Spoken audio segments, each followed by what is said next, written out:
Well, let's switch gears, shall we? And Montem Resources is set to make its ASX debut today. The coking coal miner recently completed an $8 million IPO, and it starts trading today under the ticker code MR1. So to discuss why now is the time to make this move, pleased to be joined by Managing Director Peter Doyle. He's joining us live via Skype from Vancouver in Canada. Peter, welcome to AusBiz. Great to have you here with us. I'm just going to ask the obvious. Why is a Canadian miner with tenements and projects in BC and Alberta looking to list on the ASX? Sure, it's a good question. You'll notice my accent, I suppose. The Montem Resources was formed in 2016 as a Canadian company, but very quickly found support with Australian shareholders. All of our major shareholders are Australian-based. Australian investors understand the coal industry quite well, have had numerous highly successful stories of Australian listed coking coal businesses doing very, very well on the ASX, both with Australian and international assets. And yeah, that's the attraction.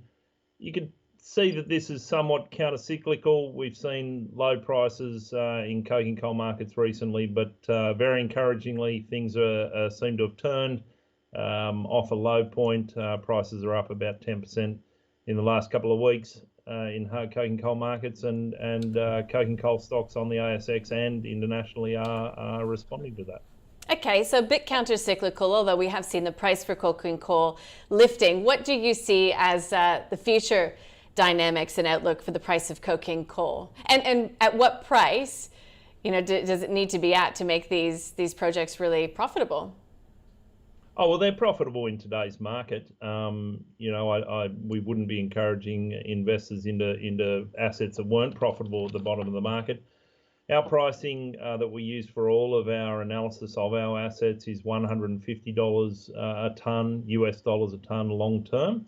And that compares really favourably against a 10-year average price of $180 US dollars per tonne, which is the 10-year average, and a 5 or 6 year average of around about $160 US a tonne. So we think that we're quite conservative, measuring ourselves or marking ourselves against a $150 price.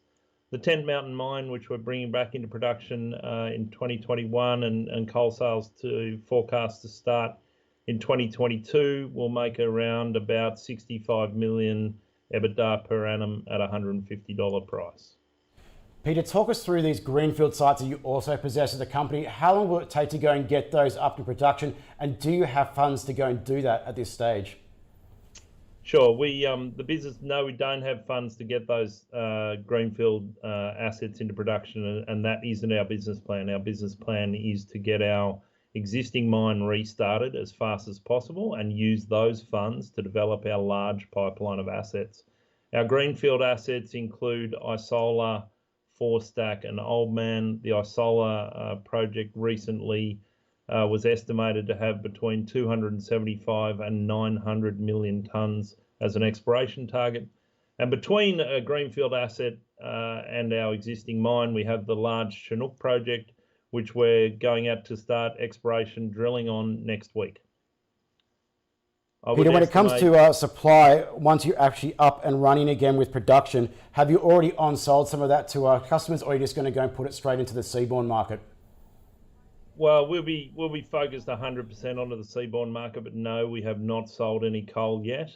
We will seek a joint venture partner at the Tent Mountain mine next year, and quite commonly those joint venture partners are off-takers or aligned with off-takers like marketing companies selling into steel mills, and that will help with the equity required to get the mine restarted.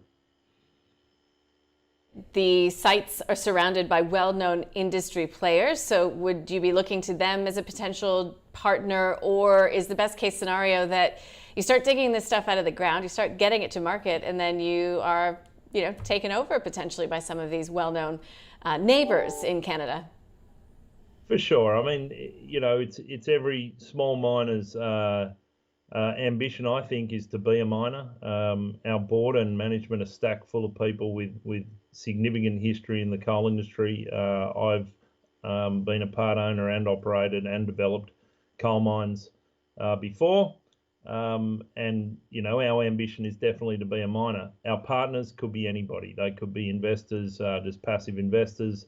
But for sure, having Teck Resources on one side of us and Hancock Prospecting on the other side of us, certainly it's a nice neighbourhood to be in. Well, Peter, thank you so much for joining us today on what's a milestone for Montem, and we look forward to tracking your progress. Thanks very much for having me.